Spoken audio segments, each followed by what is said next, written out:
RCF. Bonjour à tous, très bon réveil, bienvenue dans votre journal d'information locale en Champagne en ce mercredi 17 septembre. Au sommaire, la pause numérique jusqu'à une déconnexion totale les soirs et le week-end pour les élèves et une formation au bon usage du numérique pour les enseignants. Présentation des nouveautés de cette rentrée scolaire 2025-2026. À Huiron, dans le sud-est marnais, l'association Marle Alzheimer Pays Vitria organise ce dimanche sa balade solidaire avec 2 parcours et la création d'un espace mémoire symbolique pour allier marche, recueillement et solidarité. Mais tout d'abord un point sur la météo près de chez vous. Pour aujourd'hui, un ciel nuageux sur une grande partie de la journée, même si on peut s'attendre à un ciel bien dégagé en milieu d'après-midi, voire fin d'après-midi, avec des températures qui fluctueront entre 13 et 22 degrés. RCF Cœur de Champagne, le journal Christopher Fausten. Limiter l'usage des écrans pour les élèves avec la pause numérique, les former aux bonnes pratiques d'utilisation de l'informatique et de l'IA en particulier, mais aussi former les enseignants à ces nouvelles façons de faire. Autant d'enjeux qui sont essentiels pour l'éducation nationale. Comme partout en France, l'Académie de Reims a mis en place le droit à la déconnexion avec les espaces de communication fermés en soirée et le week-end, entre autres dispositions. Vincent Stanek, recteur de l'Académie de Reims. L'important, je crois, c'est de favoriser, c'est ce qui va être mis en place, le fait que nos élèves passent pas leur temps sur l'environnement numérique de travail à essayer d'attendre que de nouvelles informations y tombent. Donc, c'est la raison pour laquelle ces espaces seront gelés durant la semaine de 20h à 7h et aussi le week-end. Ça, c'est le premier point. Alors, et ensuite, il y a la question de la lutte contre l'addiction aux écrans globalement et la lutte contre l'utilisation intempestive du téléphone portable. Ça, c'est l'opération portable en pause qui va concerner tous nos élèves. Et puis aussi le lien avec les parents, parce que c'est quand même important que ce qui se passe à la maison et ce qui se passe à l'école soit bien coordonné. Voilà, on a un énorme sujet, je pense, qui ne veut pas dire qu'il ne faut pas former nos élèves au numérique, parce qu'il y a l'intelligence artificielle qui arrive. Donc déjà dans l'académie, on va former tous nos professeurs à ce sujet et on va continuer à former aussi nos élèves.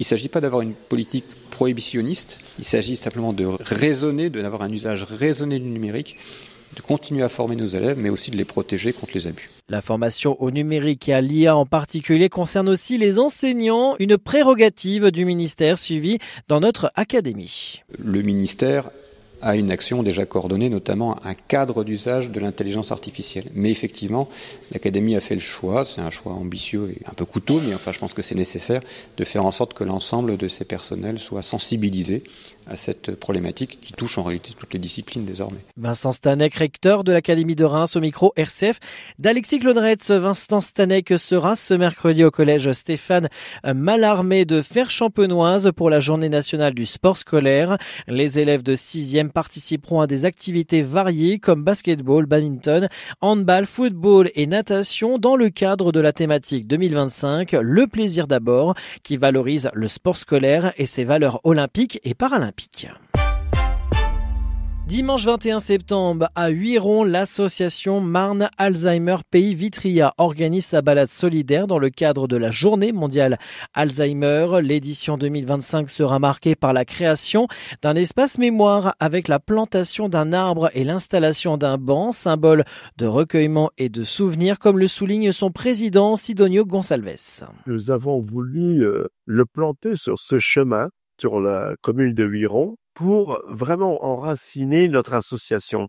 Un tilleul avec un banc de granit qui sera aussi mis à côté de l'arbre pour créer cet espace qui symbolisera aussi le chemin qui est parfois long de la vie pour les aidants qui souffrent.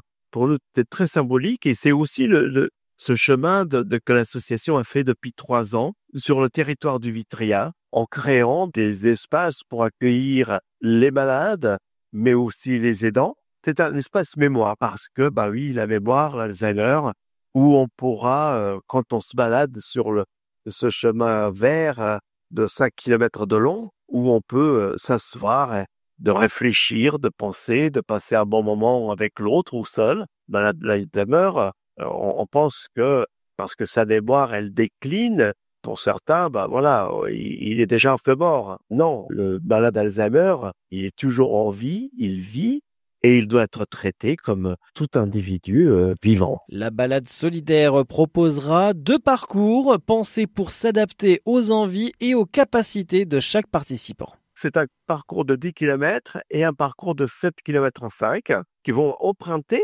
ce chemin dont je rappelais qu'il fait 5 km. Ce sont 2 boucles qui passeront devant cet espace mémoire. Le départ sera donné à 9h30 pour les 2 boucles. Nous souhaitons que tous les participants partent ensemble avec une musique qui est jouée à l'accordéon pendant quelques mètres. On écoute la balade des gens heureux. Il faut toujours se rappeler combien est important la musique pour le malade d'Alzheimer. Au-delà de la marche, c'est un message d'espoir et de solidarité que veut faire passer l'association locale pour rappeler que la mémoire se cultive aussi collectivement. Grève et manifestation ce jeudi 18 septembre. Après Bloquons tout, 8 syndicats appellent à une nouvelle journée nationale de mobilisation contre les mesures d'économie. Dans la Marne, 6 rassemblements sont prévus. Reims et Châlons-Champagne à 10h, Épernay 10h, Vitry-le-François à 11h, Sainte-Menou de 11h à 16h et Cézanne de 10h30 à 16h30. Dans l'Aube, rassemblement à Troyes à 14h et en Haute-Marne à Saint-Dizier à 17h. Entre 2012 et 2021, près de 15 000 hectares de surfaces naturelles, agricoles ou forestières ont été urbanisés dans le Grand Est selon l'INSEE. L'activité économique représente 28% de l'espace consommé, un chiffre supérieur à la moyenne nationale, à savoir 23%, particulièrement dans les pôles et couronnes urbaines. Dans le détail, industrie et bureaux services publics consomment chacun environ 30% de l'espace économique, devant le commerce 20%. Certaines activités comme l'industrie occupent beaucoup plus d'espace que leur nombre d'emplois ne le suggère en raison de contraintes spécifiques liées à leurs besoins et localisation. Cette répartition sectorielle explique les différences locales dans le rythme d'urbanisation à travers la région. On vous rappelle que France Travail et ses partenaires relancent les places de l'emploi jusqu'au 25 septembre dans toute la région Grand Est. Ce dispositif itinérant, gratuit et ouvert à tous vise à rapprocher les services d'orientation, de l'emploi et de recrutement des habitants, en particulier ceux les plus éloignés de l'emploi. 9 étapes sont programmées avec l'installation de véritables villages de l'emploi en centre-ville. Côté public, les visiteurs pourront s'informer sur la mobilité, le logement ou les aides financières, rencontrer des professionnels de l'emploi et participer à des ateliers pratiques. Côté entreprise, l'événement est l'occasion de mettre en valeur leur métier, de recruter via des job dating et de proposer des immersions ou formations adaptées. Parmi les rendez-vous, près de chez vous, on a Vitry-le-François le 22 septembre, Troyes le 23 septembre et Sedan le 24. Et on termine avec ces travaux. Attention, si vous circulez à Mareuil sur l'axe Vitry-le-François et le département de l'Aube, le giratoire est en travaux jusqu'à ce soir 20h. Renouvellement de la chaussée et circulation alternée manuellement. Le département de la Marne appelle les usagers à la prudence et au respect de la signalisation. Tout de suite, la météo.